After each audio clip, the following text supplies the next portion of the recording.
Last time നിങ്ങൾ angry ആയ ആ ഒരു മൊമെന്റ് ചിന്തിച്ചു നോക്കൂ. ഓർ സാഡ് ആയ ആ നിമിഷം, അല്ലെങ്കിൽ ഇമോഷൻസ് നിയന്ത്രണം വിട്ട ആ ഒരു നിമിഷം ഒന്ന് ഓർത്തു നോക്കൂ. ആ സമയത്ത് നീ എന്താണ് ചെയ്യുന്നതെന്ന് നിനക്ക് വ്യക്തമായിരുന്നില്ല. പറഞ്ഞ കാര്യങ്ങൾ തെറ്റായി പോയി എന്നോർത്ത് പിന്നെ റിഗ്രറ്റ് അടിച്ചിരിക്കുന്നു. ഇത് നീ ചെയ്തതാണോ എന്ന് പോലും സംശയിക്കുന്ന തരത്തിലുള്ള തീരുമാനങ്ങൾ എടുക്കുന്നു. അല്ലെങ്കിൽ ഒന്നും ചെയ്യാനാവാതെ നിശബ്ദമായി നിൽക്കുന്നു. May be you are working under pressure, dead line, expectation, fear of failure. അപ്പോൾ ചെറിയ കാര്യങ്ങൾ പോലും അസാധ്യമായി തോന്നും. ചിന്തിക്കാനുള്ള കഴിവ് നഷ്ടപ്പെടുന്നു. പറയാൻ ആഗ്രഹിച്ച കാര്യങ്ങൾ പറയാൻ കഴിയാതെ വരുന്നു. ശാന്തമാകണമെന്ന് ആഗ്രഹിച്ചിട്ടും അതിന് സാധിക്കാതെ വരുന്നു.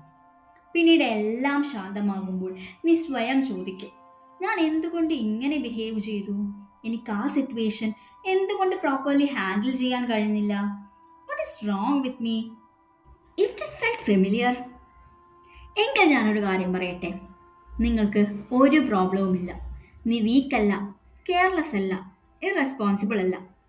നീ നിന്റെ നെർവസ് സിസ്റ്റത്തിന്റെ സേഫ് സോണിൽ നിന്നും പുറത്തു കടന്നിരിക്കുകയാണ്. ഓരോ മനുഷ്യനും ശരിയായി പ്രവർത്തിക്കാവുന്ന ഒരു പരിധിയുണ്ട്. അതിനെ നമുക്കൊരു വിൻഡോ പോലെ കരുതാം. ആൻഡ് ആ വിൻഡോക്കുള്ളിൽ നമ്മുടെ ചിന്തകൾ ശരിയായിരിക്കും, നമ്മുടെ ഇമോഷൻസിനെ പ്രോപ്പർലി കൺട്രോൾ ചെയ്യാൻ പറ്റും, ആൻഡ് വൈസ്ലി ആ സിറ്റുവേഷൻസിനനുസരിച്ച് ആക്ട് ചെയ്യാൻ സാധിക്കും. സൈക്കോളജിയിൽ ഇതിനെ വിൻഡോ ഓഫ് ടോളറൻസ് എന്നാണ് പറയുന്നത്.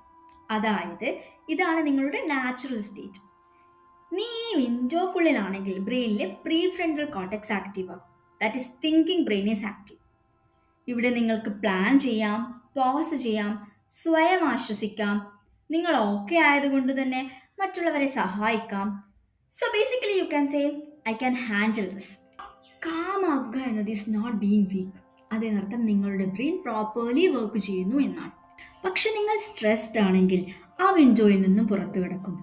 Cortisol rise or adrenaline flows in the body. അതായത് തിങ്കിങ് ബ്രെയിൻ ഓഫ്ലൈൻ ആകും ആൻഡ് സർവൈവൽ ബ്രെയിൻ കൺട്രോൾ ഏറ്റെടുക്കും. This is not a choice but is is biology. Because of conflict, pressure, fear, നിങ്ങൾ ഈ വിൻഡോക്ക് മുകളിലേക്ക് പോകുന്നുവെങ്കിൽ നിങ്ങളിപ്പോൾ ഹൈപ്പർ അറൗസൽ സ്റ്റേറ്റിലാണ്. അതായത് system ഇപ്പോൾ ടു ആക്റ്റീവ് സ്റ്റേറ്റിലാണ്. Energy goes up, thought race, emotion explode. Hyper arousal feels like anxiety, anger, restlessness. നിനക്ക് opposite നിൽക്കുന്ന പേഴ്സണോട് ഫൈറ്റ് ചെയ്യാൻ തോന്നും, ഷൗട്ട് ചെയ്യാൻ തോന്നും, അല്ലെങ്കിൽ എവിടെയെങ്കിലും ഒന്ന് ഓടി രക്ഷപ്പെട്ടാൽ മതി എന്നാകും. This is fight or flight mode. ഇനി അതിൻ്റെ നേരെ ഓപ്പോസിറ്റ് ചിന്തിച്ചു നോക്കിയാൽ, സ്ട്രെസ് കൂടുമ്പോൾ വിൻഡോയുടെ മുകളിലേക്ക് പോകുന്നതിന് പകരം താഴോട്ട് വരുന്നു. And that fall below the window is hypoarousal state. This is low energy or even shutdown state. Hyperarousal numbness, emptiness or exhaustion ആയി ഫീൽ ചെയ്യാം. ആരോടും സംസാരിക്കാൻ തോന്നുന്നില്ല, എവിടെയും പോവാൻ തോന്നുന്നില്ല, നീ നിന്നിൽ നിന്നും തന്നെ ദൂരെ എവിടെയോ ആണെന്ന ഫീലിംഗ് ഉണ്ടാകും. This is kind of a freeze mode. Different ആൾക്കാർ സ്ട്രെസ്സിനോട് ഡിഫറെൻ്റ്ലി ആണ് ബിഹേവ് ചെയ്യുന്നത്. Some fight, some flee and some freeze. അത് മെയിൻലി ഡിപ്പെൻഡ് ചെയ്യുന്നത് നമ്മുടെ past experiences, childhood or nervous system learning എന്നിവയ്ക്കനുസരിച്ചാണ്. And most importantly, none of this response are wrong. നമ്മുടെ goal ഒരിക്കലും ആ വിൻഡോക്കുള്ളിൽ തന്നെ ഇരിക്കുക എന്നല്ല. The goal is to come back easily, again and again. വിൻഡോക്കുള്ളിലേക്ക് തിരിച്ചു വരണമെങ്കിൽ നമ്മുടെ ബോഡിയിലേക്ക് സേഫ്റ്റി സിഗ്നൽ സെൻഡ് ചെയ്യണം. Not by thinking but by feeling safe. അതിനായി നമുക്ക് ചില ടെക്നിക്സ് ഫോളോ ചെയ്യാവുന്നതാണ്. ലൈക്ക് ബ്രീത്തിങ് സ്ലോലി, ബോഡിയോട് പറയും ഞാനിപ്പോൾ സേഫാണ്. ഗ്രൗണ്ടിങ്, ബോഡിയോട് പറയും ഇപ്പോഴും ഞാൻ ഇവിടെ തന്നെയുണ്ട്. മൈൻഡ്ഫുൾ ആകുന്നത് അഥവാ പ്രസൻറ്റിൽ ജീവിക്കുന്നത് ബോഡിയോട് പറയും ഈ മൊമെൻറ്റ് നിനക്ക് സർവൈവ് ചെയ്യാൻ സാധിക്കും. ഒരു ജെൻറിൽ വാക്കിന് പോകാം. ഇമോഷൻസിന് നെയിം കൊടുക്കാൻ പഠിക്കാം. ലൈക്ക് എനിക്ക് ടെൻഷനാണ് ബിക്കോസ് എൻ്റെ പ്രൊജക്റ്റിൻ്റെ ഡെഡ് ലൈൻ ആയിരിക്കും. ഇമോഷൻസ് നെയിം ചെയ്യുന്നത് വഴി ബ്രെയിൻ കാമാകും.